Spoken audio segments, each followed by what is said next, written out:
Banaye Kolo Congo Topesi Bidombote. Merci beaucoup. Nakota la biso lisusu na tango ekoki RDC. Vous allez belé.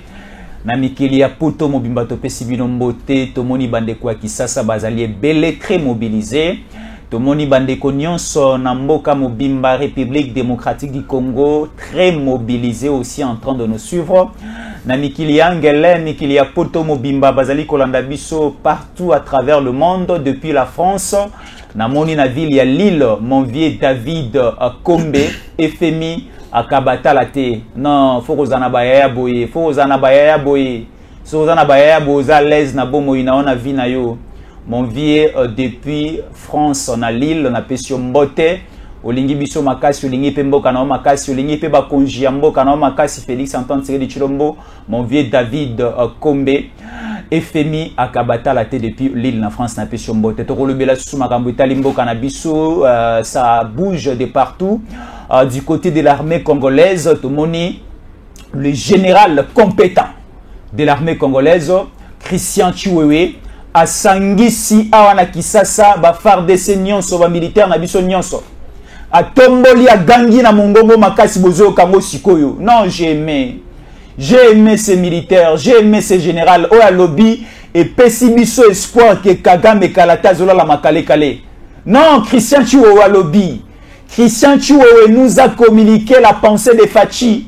Christian Chiwewe a lobby Bemba Outi Goma Outi Est. Voilà ce qui va suivre. Non, Christian Chiwewe lobby que non bande konyon so ba militaire na biso ba sanrolaki. O ba kenaki formation na kitona na baki. Destination Goma, destination Ituri, destination Nord Kivu. Alobi lelo bozolanda en direct, non. Et salinga lenge, salinga ifeti. Nous sommes déjà week-end, le week-end nanga e bongi. Week-end nanga e bonga na ba fête ya libala pe anniversaire na kendagate. Week-end nanga e bonga ta semaine ezali ko sila malamu na mboka. Tana ali koyoka mokonzi ya mboka lobi, tana ali koyoka ba militaire na biso ba pit batindelinga message ya malamu. Bo ali koyoka ngolelo. Christian Chiwewe lobi. Kagame makale kale par terre. Chute de Nabucodonosor. Nabucodonosor, na niveau à Babylone, c'était un roi qui était dictateur. Oh, bandaki ko bomandenga lingi, oh, bandaki ko faire souffrir la population à l'époque na Babylone nenga lingi. C'est pareil avec Paul Kagame. Et c'est la chute de Paul Kagame. Tu as lobby déjà, à lobby cette fois-ci ou jamais. Nous allons maintenant tirer. Nous allons maintenant attaquer. Message très clair. Et aussi, nous allons traiter les cas de Safou à Gangaki, à Lobaki, Lobaki. J'accepte d'être christifié et non de christifier la vérité. Yohana Makala. Ake Makala. Katumbi à lobby. Fayulu à lobby. Sessang à lobby. Matata à lobby. Bangwana Bakoki même pas. Kobengi ça 2, 3 personnes, 5 personnes en terrain s'intéressent. Bango balabi que non, nous ne sommes plus prêts. Ba reporter meeting na bango. Donc c'est-à-dire Congolais nyonso à l'amour qui à CPL il faut réfléchir ensemble na ba autorité basant en place. Te bandenge to kumbela mboka to solo mal e ba solo bela ko so. Donc émission elengi. De émission la nyango na petit koliango mbeo zaida likola reche silio parce que okotonda na esengo pene lengia mboka na yo République démocratique du Congo tala wapi tozo banda siko e bandi déjà benga bande kotinda lien partager lien tala esengo mboka Congo tala mboka Congo ndenge aliko telema ko tomboma la joie de vivre au Congo la joie tala esengo ko vivre na Kisasa bande kwa poto bande kwa Lili Boya mon vieux Jean-Marie Pongi yaka na Kisasa. Mon vieux Jean-Marie Pongi depuis Lidiaka na Kisasa, il fait la joie de vivre à Kinshasa. Nazalinga imogote, azalaka mopayate mais nabengaka mopaya tous les jours. Alobaka malamu, alingi mboka na ye. Il va représenter la nation congolaise au niveau du Parlement en 2023. Pas toute la nation congolaise, mais à cause de la députée nationale pour les comptes, il y a Tchangou.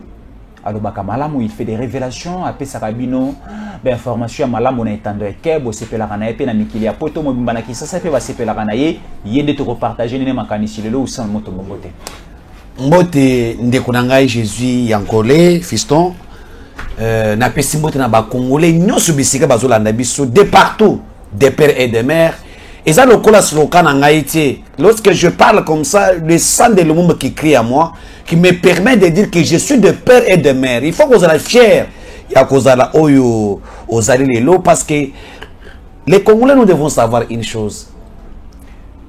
Dieu a créé les Congos avec tous les atouts. C'est-à-dire, les atouts des Kassaïens ne sont pas au niveau de l'Équateur. Les atouts des Équatoriens ne sont pas au niveau des Bandundu. Les atouts que Dieu a donnés aux Yaka des Bandundu ne sont pas les mêmes atouts que Dieu a donnés au Katanga de l'Est. Les atouts que Dieu a donnés au Katanga de l'Est ne sont pas les atouts que Dieu a donnés au Né-Congo. Du Congo central. Le Congo central. C'est-à-dire Dieu a donné chaque tribu certains atouts pour faire un Congo fort et meilleur. Maintenant, au lieu de se mettre ensemble par rapport aux atouts que nous avons, l'ennemi a compris une chose que non. Si les Congolais de père et de mère se mettent ensemble, vu les atouts différents qu'ils sont, le Congo sera un pays très fort que nous, l'Occident, nous serons à l'incapacité de gérer. Conséquence, et c'est que l'Occident a Kaboula Bisso. A Kaboula Bisso, non, du fait que quelqu'un de bas Congo a tel atout, que Kassai n'a pas cet atout-là. Atout Kassai Zana Yango, on doit trouver tous les atouts autour d'une table, le pays va aller loin. C'est l'une des raisons que vous voyez l'Occident aujourd'hui combat les Congos, veulent diviser les Congos. Là, je profite de cette occasion pour nous conseiller l'unité nationale. Ce qu'on y évite, bande na poto, ba comprendre les lots que non, les Congo bisika ezali, ne bisika to komi les lots et sengeli bumoko. Voilà, c'est nous qui sommes à Kinshasa, qui ne comprennent d'abord rien, qui sont derrière les Kouya. Nous sommes derrière les Kouya parce qu'à lobby, à Kabimbongo, à Pessi, moi, secret, au Landier. Mais nos frères qui sont à les diaspora ont compris certaines façons que non, le pays, la façon que nous marchons, oui, et c'est un qui tous là, parce que nous avons plusieurs atouts. Si nous les mettons ensemble, là, nous devons sauver la République. Voilà l'importance d'être Congolais.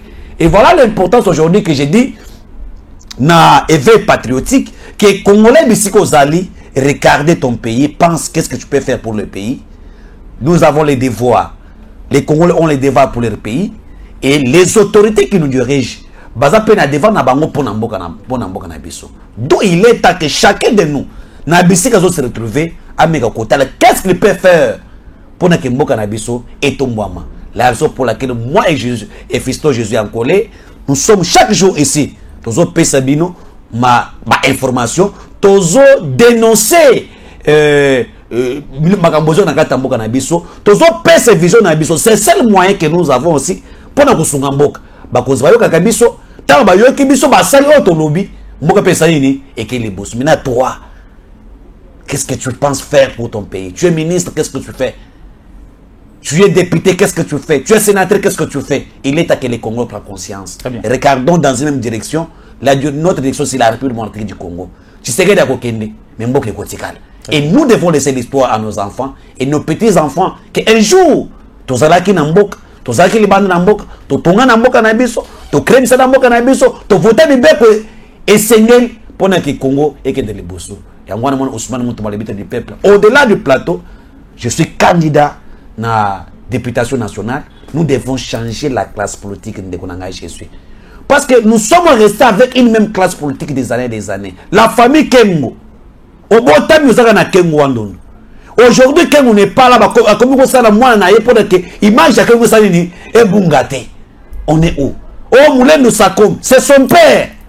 Aujourd'hui, son enfant est comme si nous sommes dans un pays où quelques familles qui appartiennent à la gestion de la République. C'est comme si quelques individus bangonde bako konzambo. Donc d'autres familles au batanga, au pe bazoya na katia ko travailler, bako pe ko yokanate. Ah, là, moi je profite de l'occasion de demander aux Congolais, ba famille oyo ya kala oto yoka famille ba achi, kaka ye ba achi, to botame kaka ba achi, kaka kengo, kaka moulen, tous ces gens-là nous devons l'enterrer politiquement et une nouvelle génération et bien ma pona kemboka na biso et kende biso. Très bien. Ousmane Mutombo, c'est lui qui sera ensemble avec moi en direct aujourd'hui. Beaucoup la émission Lelo Makasi. Sentez-vous à l'aise, sentez-vous à l'aise. Lingé Banda Ezoya, Ezoya, Ezoya, Ezoya, Ezoya, Ezoya. Ezoya déjà est commis pene pene. Soyez prêts, Yamba, Yamba action. Onction ya République démocratique du Congo, mboka ya Bangkok kwa Simon Kimbangu. Ezala oza wapi wapi na Canada na États-Unis tala mboka na we yango yo. Tala mboka na we yango mboke komo telema. Mboke komo tongama ozimwa 10 francs na francs. Na Canada na États-Unis luka kwa kosomba mabele. Luka kwa kosala bilanga awa.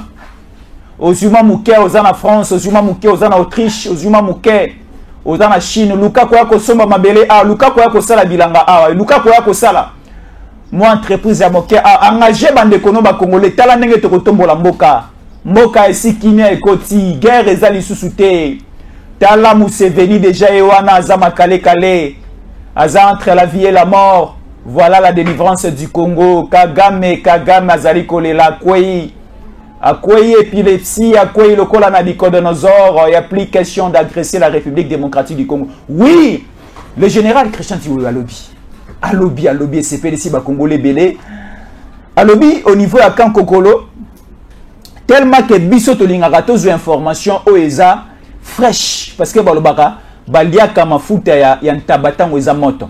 Ousmane Mutombo était sur terrain fara avec le général Christian Tiwou autopsie mbote ayamba kitango koki RDC avec beaucoup de courtoisie et gentillesse a pesi biso belima a sololina biso. Ousmane Mutombo qui sur terrain, qu'est-ce qui s'est passé?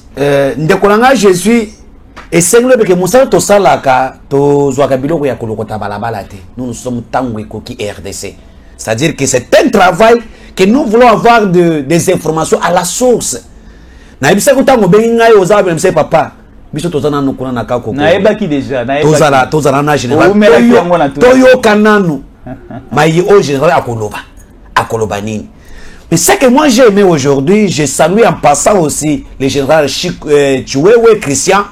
Voilà l'homme de la situation. Voilà le choix du chef de l'État. Lorsque vous avez qu'il est bosso ya bampinga na biso, natali na bamiso bampinga na biso, rien que la victoire. Na bampinga na biso, otali la détermination dans les yeux.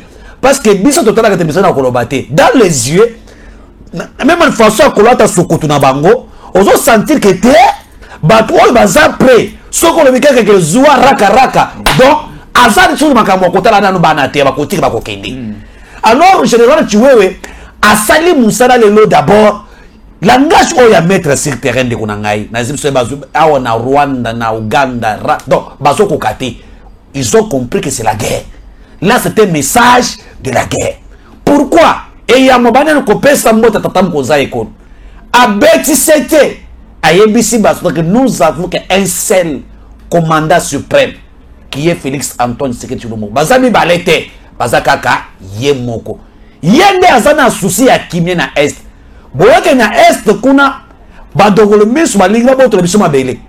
Mais biso toko se laisser faire parce que notre mission en tant que soda eza ya défendre le territoire ya mboka na biso. Alibi ata 1000 mm ya mabele na biso ekotikala kokina na Rwanda te.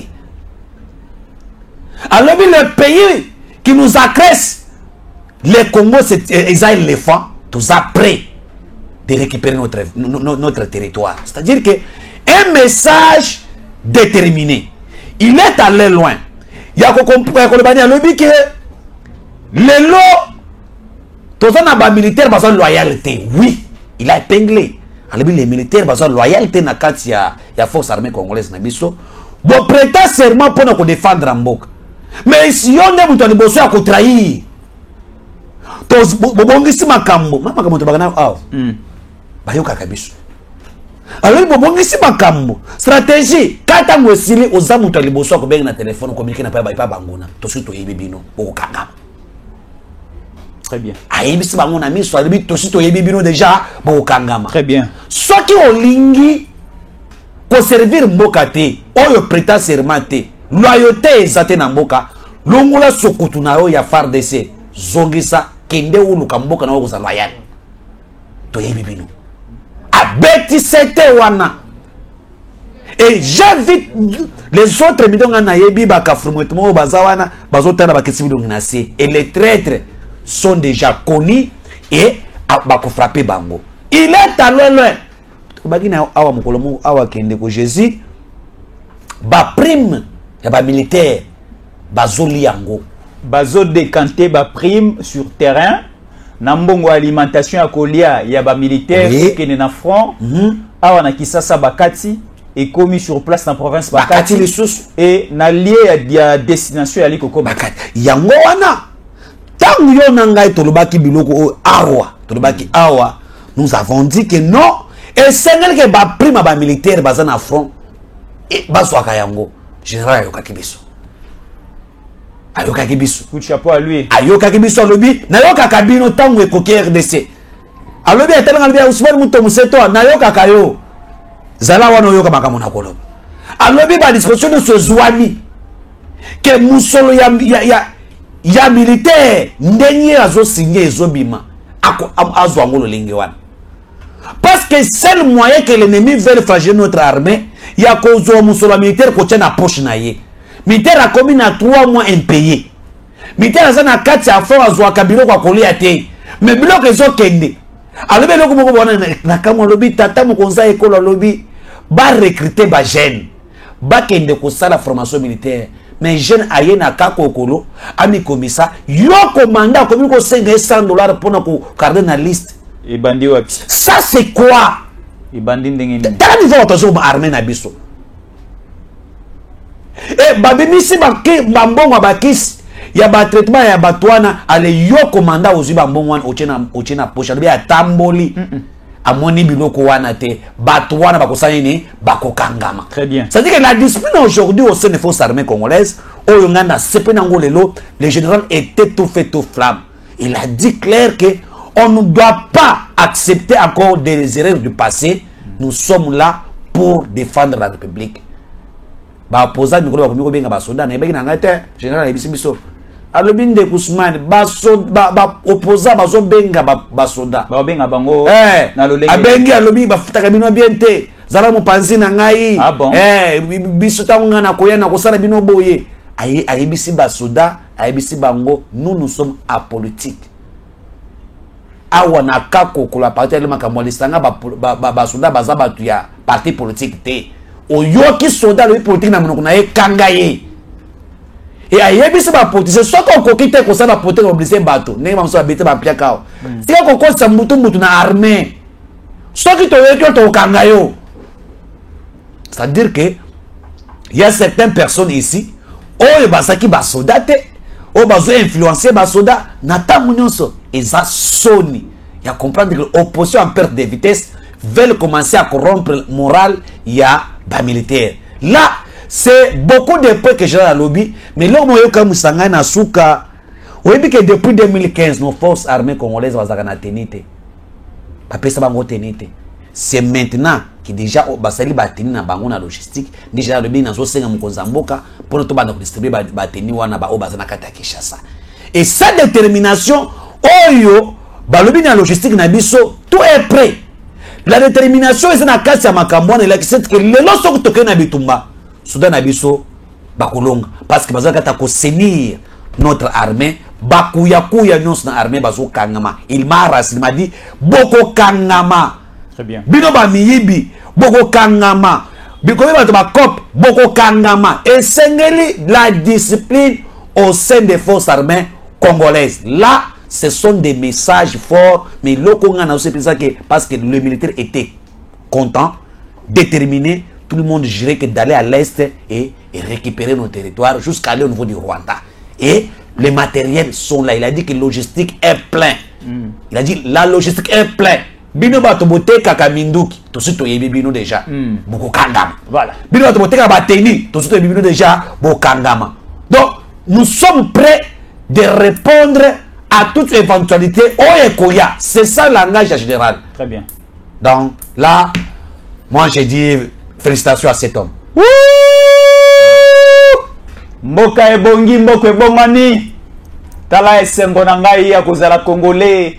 Ata omeminga na Allemagne na sali 5 ans na ko changer nationalité te. Ata obengisi ngai ozali kolanda ngai na Paris na sali 2 3 4 mois 5 mois une année. Okotika koyo kanga ite na makanisa ko changer nationalité. Je suis né congolais, na koli congolais. Mandefo biminga na mbanga congolais. Poil biminga partout congolais. Et je resterai, je mourrai congolais comme Emery Patrice Lumumba. comme Papa Étienne Tshisekedi, comme Simon Kimbangu, je resterai, je suis et je resterai congolais. Et jamais je vais accepter de trahir ce pays. Parce qu'à l'époque de Kabila, on a commis un certain Kunda Batouari, sergent du côté du Rwanda, mais Bapesi est pété général dans l'armée congolaise. Incroyable.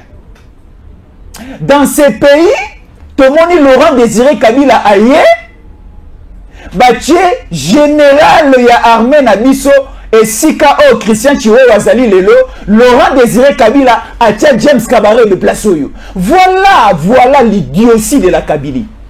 L'idiotie de la Kabylie. Boni Basakali Namboka Nabiso Boui. Nous sommes maintenant pendant une période de la reconstruction du pays. La reconstruction sur tous les plans. Au niveau de l'éducation, au niveau de l'armée, au niveau de l'administration, au niveau de la politique, à tous les niveaux, il faut reconstruire le pays. Cap vers le FARDC. To bundamakasi to eba nani azanani nani azanani. Parce que ba ebisi biso na base militaire ya Kitona na territoire ya Mwanda. Na Kitona na centre militaire wana baki Ousmane Mutomba aussi ko le belango ba militaire na biso bali ko enrôler bango po ba ke ne reçoit formation kuna bali ko sera ba mosolo po ba ko na FARDC mais ba ebisi biso tina Kitona régime à 18 ans et kotisa ba tuti na kati armée na biso et kotisa ba tuti na centre de formation wana tala meke ya ba tuti ba koti déjà kuna ba nilotique. C'est tout juste pour inféder les quatre coins de la République démocratique du Congo. Dans la police kolobate, dans l'armée kolobate. Talasiko charge ya mosala et commis ma casse du kolo ya ma peka et Christian Chiwewe.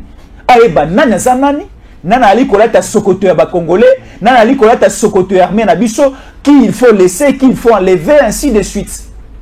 C'est un grand travail. Alors mon sala ya boye to sala yango biso moko ensemble. Toti ke yango ba konjika ka basala te. Tu es là o ebi tata moko boye baka nationalité na été. Ba mema eloko la même à côté na armée na biso. Ali ko zo ba information ko tinda yango na ngambo ya ba ennemi na ngambo ya ba paya po basala biso mabe. Dénoncer. Dénoncer, dénoncer, c'est très important, c'est très important. Tolinga mboka, kolinga mboka eza kolinga armée. Okutana soldat, ozana moi $10 au PCA. Okutana moi militaire au PCA moi ya masango ya kolia. Tolinga ba militaire, tolinga la police na biso. Parce que bangonde bazali ko kengela ekolo. Ekolo na biso fo ekengela na ba condition moko véritable. Il faut aussi te remarquer que au niveau de la République démocratique du Congo, différence ya militaire congolais est zalaté avec un militaire chinois, avec un militaire français, avec un militaire américain. Si ko nyonso wana eza ba effort pe vision mokonzi mboka biso ba congolais to linga bango to matérialiser en tala. Ousmane Mutombo place tozokom. Bazozo ba sergent. Hein? Sergent liki auti Rwanda, auti Uganda, ba commissaire général a. Général wana azui ba élément pe di banda ya mboka ba pa ba continue armée na biso. Tala ndenge armée na biso. Mais na ebisa que plusieurs fois que le régime de 18 ans avec quelle mission? Néantir l'armée congolaise. Parce que ce qui est là, c'est la force à moi qui est armée. Nous étions avec Joseph Mobutu, malgré un plat qui est mais nous étions les intouchables par rapport aux pays voisins. Même respecter. Voilà. Donc, respecter Makassi et parce qu'on avait l'armée. Ndetolobaka Zanga Mbongo, kasi zalana batu, zeya makasi. Ce qu'on tant le régime à 18 ans, le seul moyen d'inféoder les Congo, ils ont détruit d'abord son armée. Donc, on a détruit l'armée na biso, nyonso, bazule biso, ba kafrumo et tout. Ba yeko chale biso na katia armée. On a ici dans ce pays plus de 1500 généraux rwandais. En fonction. Bana mboka lokola yo nanga de père et de mère kuna na garage et des soldats bien formés. Nous avons dans ce peu près de 7800 FARDC au sein des FARDC banani barwandais. Et on a vu dans ce pays awa sergent Bosco Tanganda sergent na kati ya Rwanda mais awa bakomisa ke général etikala kosalema te tosala na mboka oyo bisengiman oyo azaki na Rwanda civil moko boye eloko moko ayebi te bameme awa général de la police dans ce pays. On a vécu les services ANR gérés par les Rwandais. C'est-à-dire que le plan oyo ba Rwandais bazaki na bango neutraliser l'armée congolaise afin que bango bazwa possession na kati ya mboka ya Congo. Et pendant 18 ans, les Rwandais ont géré ces pays. Bango ba géré beaucoup plus de 18 ans. Ils ont géré ces pays. Voilà aujourd'hui tango bazolo loba. Et on n'avait pas compris, je dois t'amener quelque part, je finis ça, je t'amène quelque part. Et les lots, nous avons maintenant des pères et des mères. Voilà le travail oyo armée na biso sona nasima ya ko réformer armée. Ou bien donc zoka musanga na yeba kité que il y a seulement 2 personnes que les FARDC bakoki kozala na sécurité na bango. Ya yambo eza tata mokonza ekolo. Avec les cadres républicains. Yami Balé, ils ont ministre de la Défense et Sécurité. Le reste, c'est premier ministre. Oh, Nazaboy, oh, Bonabo, c'est la police. Mais vous trouvez aujourd'hui, c'est le contraire. Au côté des magasins chinois, un FARDC à télé, mais à Zovimba Pewana. Non, soit un général Pinglé. Na ba carrière minier, au côté FARDC à Zawana, à Zobatele, un Indien. Alors, mais c'est où? Nous connaissons que na Inde, armée indienne. Baya ko sécuriser yo ezake soni bosoto okay nanda kwa mutu civil aza papa de général nani aza kuna o bache ba FARDC exista kate balobi bakokanga bakoka l'ordre et la discipline forment la vie d'un homme tel que Ousmane Moutombo le dit chaque jour et au niveau de l'armée c'est la discipline qui règne et tout ça aujourd'hui avec des réformes bato basa ba complice ba komi ko timambang yango no monaki muke Vital Kamerhe je pense to kota wana Vital Kamerhe a répondu farouchement na dereke ya Rwanda na kati ya New Delhi na conférence pour na New Delhi na kati ya Inde atali na Misubu. Alors si c'était que les Tutsi basa marginalisé na Congo mbele muntu kingana lingaza la shijirate na mboka na bisa James Kabari Rwandais chez nous ici. Nous avons des gens ici, des Tutsis ici, na armée na biso. Nous avons des Tutsis vice-premiers ministres dans ce pays. Qu'est-ce qui se cache derrière tout ça? Et nous devons savoir une chose, qu'il est temps qu'on prépare notre armée, tel qu'on le fait déjà. Il est temps de mettre tous les moyens possibles sur notre armée, afin que Munguna Azalibande, je suis sûr, ce que j'ai vu aujourd'hui avec mes deux yeux, je suis sûr que ce qui viendra pour d'autres pays, pour les Rwandais, servira un exemple pour tous les pays de cette région. Très bien. Très bien. Oui, général Christian Chioué a parlé, mais hier c'était vraiment au Pessimboamboa Boyi. Je vais lire rapidement ceci. Des lourds affrontements entre les résistants de l'autodéfense Wazalendo Mai Mai et la coalition de l'armée rwandaise ont fait rage ce jeudi matin, le 15 juin 2023, dans les territoires de Massissi au Nord Kivu. Donc on continue toujours à nous attaquer. On continue toujours à Otumbo la Bishupa Kagame. Emmanuel Macron, Pekisa Ndeko na yo, Pekisa Leki na yo, Pekisa Yaya na yo, Pekisa camarade na yo. Parce que Macron, Tshisekedi a lobby déjà à plusieurs reprises. Nous aussi les Congolais, comme ici aussi dans Tango Koki RDC, on a trop parlé, to Pekisi to Bendie Matoi Mali Koyokate. On nous signale ici, les officiers et militaires rwandais ont attaqué la République démocratique du Congo au nord Kivu, na territoire Yamasisi. Oui, c'était hier. Et coup de chapeau à la force Otobengi Autodéfense Wazalendo. Parce qu'ils étaient au point lorsque les Rwandais venaient avec Mando Kinabango pour nous attaquer, pour tuer les personnes civiles. Pendant que Bomaba autochtones qui sur place, nos papas et nos mamans, nos jeunes frères et sœurs, nos enfants au Bazalaki sur place, attaqués par les militaires rwandais. Ici, on nous parle non des M23, non aussi des RDF. On nous parle des officiers, des soldats rwandais au vrai sens du mot, envoyés par la politique, envoyés par les autorités rwandaises pour venir nous faire du mal. C'était au niveau de Massissi. Rappelez-vous, Massissi, c'est un territoire, soi-disant, de Mwangachuchu. Mwangachuchu est au niveau de Massissi et de Rubaya. Et c'était pour sécuriser l'entreprise minière SMB de Mwangachuchu. Alors, il y avait un affrontement avec haute tension entre les autodéfenses Wazalendo et le militaire. Il y a Rwanda. Mais ici, Balobi, coup de chapeau à Dieu, quoi, Pessibiso Mayele Namakasi, même du côté de la spiritualité. C'était maintenant les éléments. Le militaire rwandais au Balala qui m'a calé national, le nombre de morts de leur côté et de notre côté. Talandenge Nzamba komi kotombo la Congo, Talandenge Nzamba lingimbo kanabiso. Je suis déjà là. On nous dit ceci, c'était hier. 14 morts aux côtés de l'ennemi, dont 4 officiers de l'armée rwandaise. On nous ajoute encore plus ou moins 30 blessés graves du côté de l'ennemi et 17 armes, 17 armes, hein, 14 AK-47 et un mortier 60 et PKM. Capturés, retirés, ravis du côté Yakan, Yabenemi, les Rwandais. Mais du côté de Wazalendo, Dieu merci, deux personnes simplement au Bazoki. Et Kangi aussi, M23 sur terrain.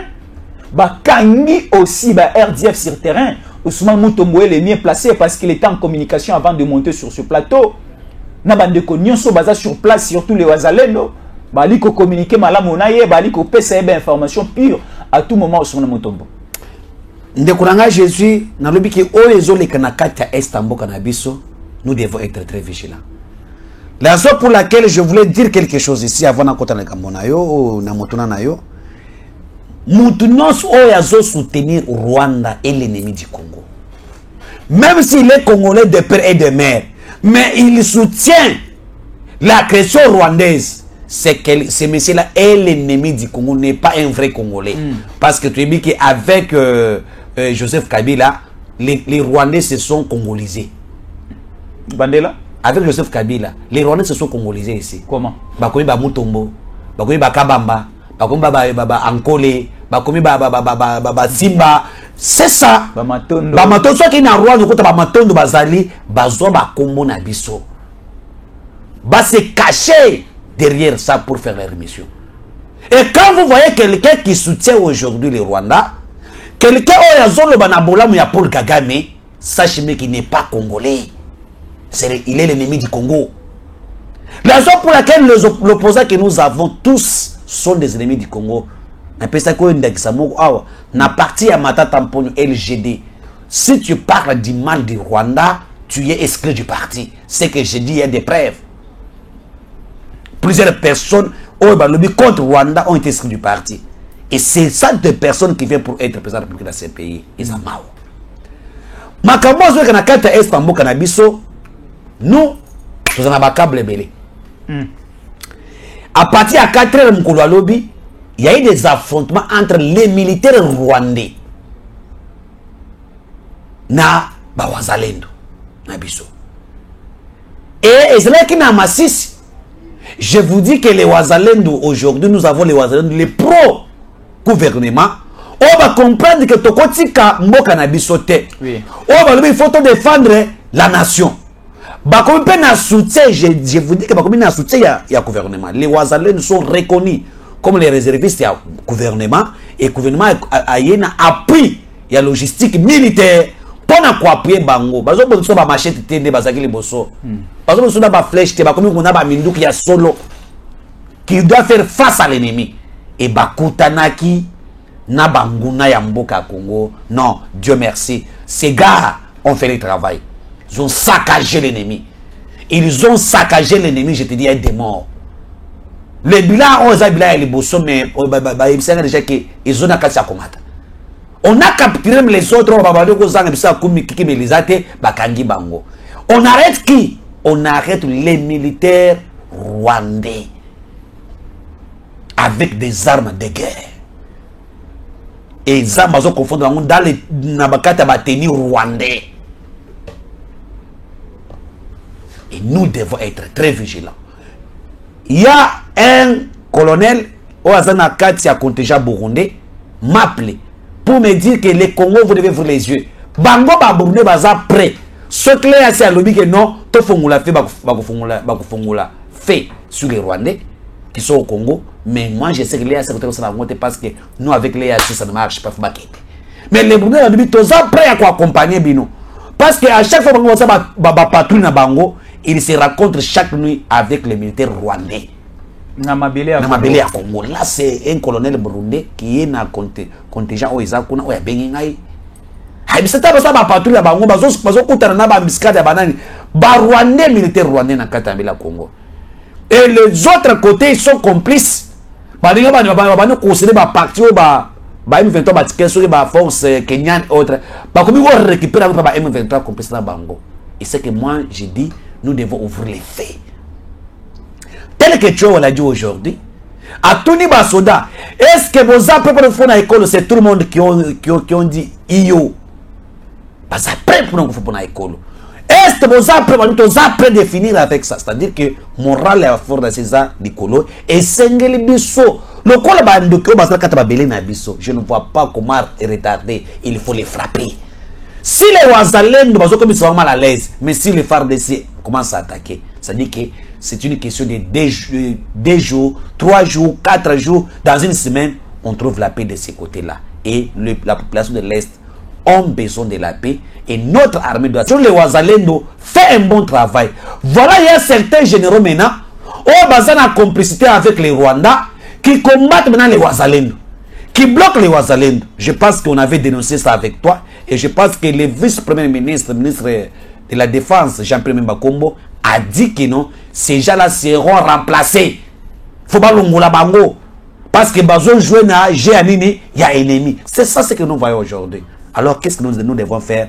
Nous devons se mettre ensemble pour que enfin, avec les Wazalendo et les FARDC, Makamwa Wazalendo, cesser les faits exaltés, parce que l'ennemi est moko. À respecter Yangote. Très bien. Ousmane Mutombo. Mboka na biso za na besoin kimia. On dit en français, il n'y a pas de développement sans la paix.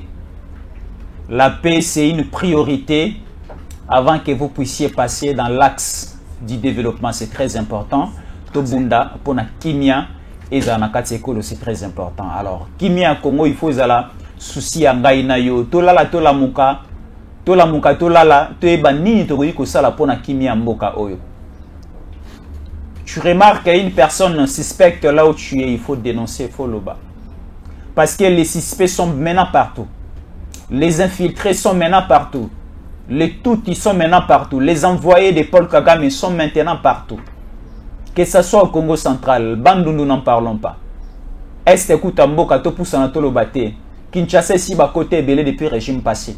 Alors toi, tu es Congolais de père et de mère. Tu es Kinois. Tu es véritablement Congolais au vrai sens du mot. Si tu remarques qu'il y a quelqu'un de suspect là où tu es, il faut dénoncer. Loba, Tanatango Koki RDC. Envoyez-nous toutes les informations suspectes. On remarque qu'il y a quelqu'un qui est suspect là où tu es.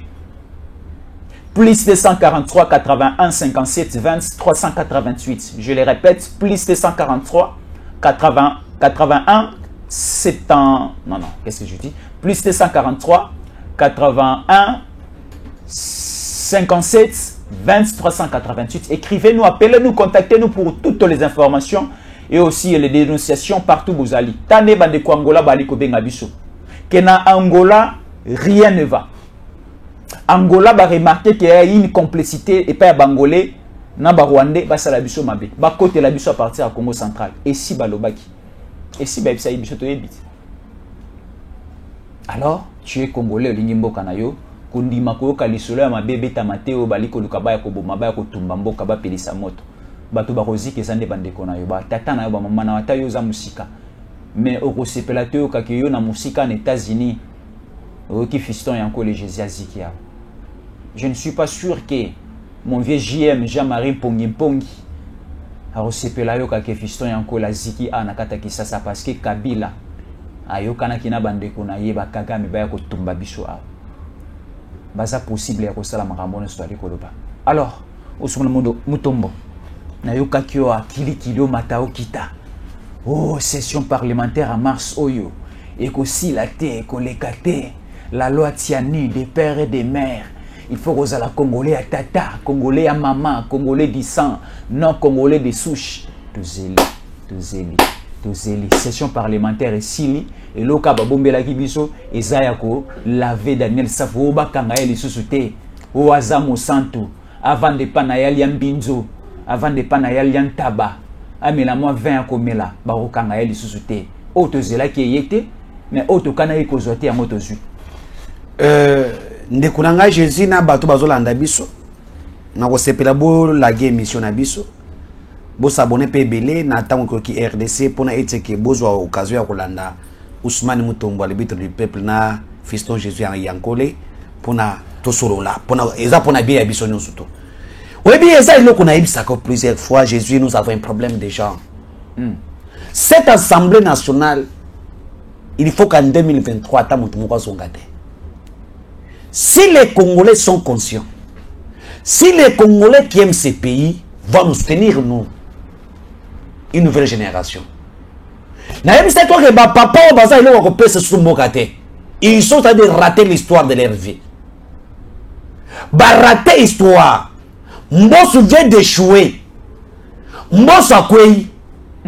Parce qu'il a raté l'histoire de sa vie.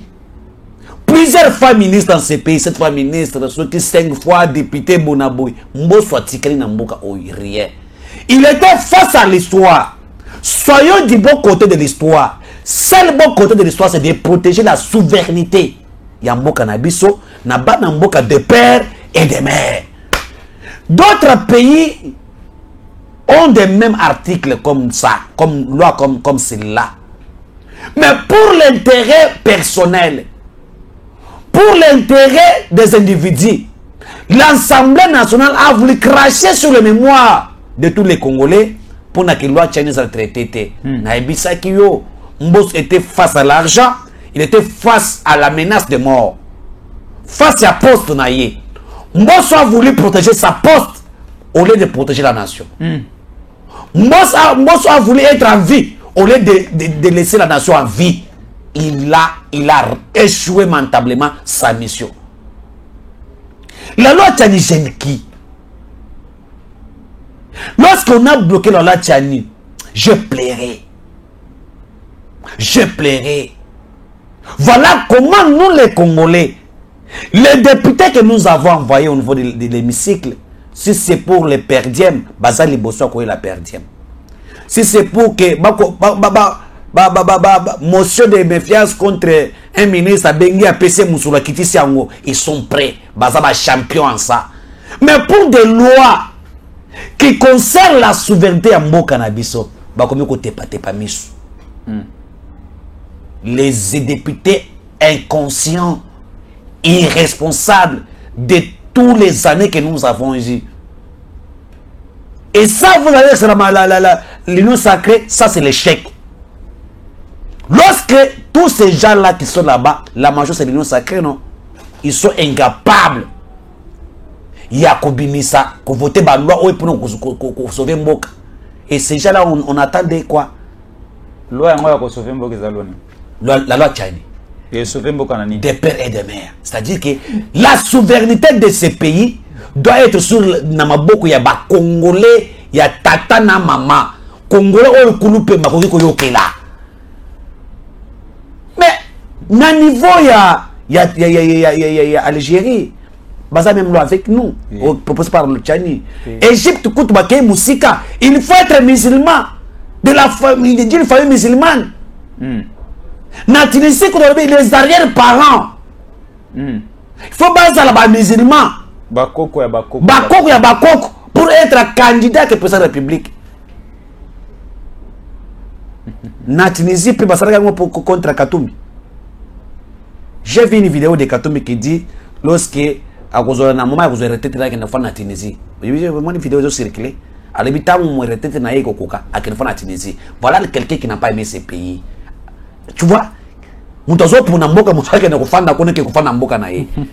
lorsque nous avons dit, la loi Tchani mérite mieux. Parce qu'aux États-Unis, pour être candidat président dans les États-Unis, il faut être né sous les sols américains.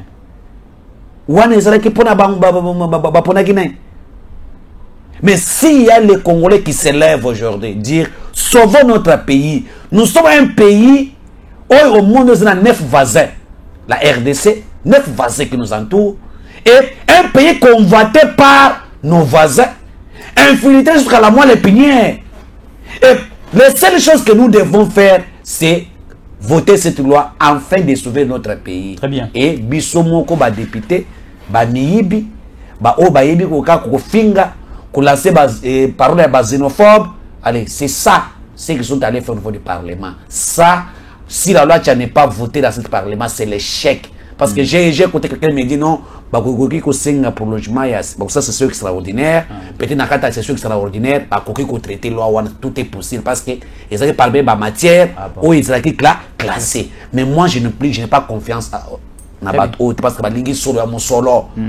Corruption, bangonde. Comment la loi, le matière a été inscrit na session il y a mars. Comment Bokei ça que ce matière soit traité?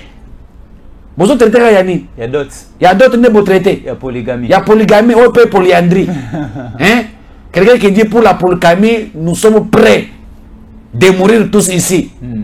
L'autre dit que pour la polyandrie, nous sommes aussi prêts, nous les députés. Non, théâtre de j'ai jamais vu.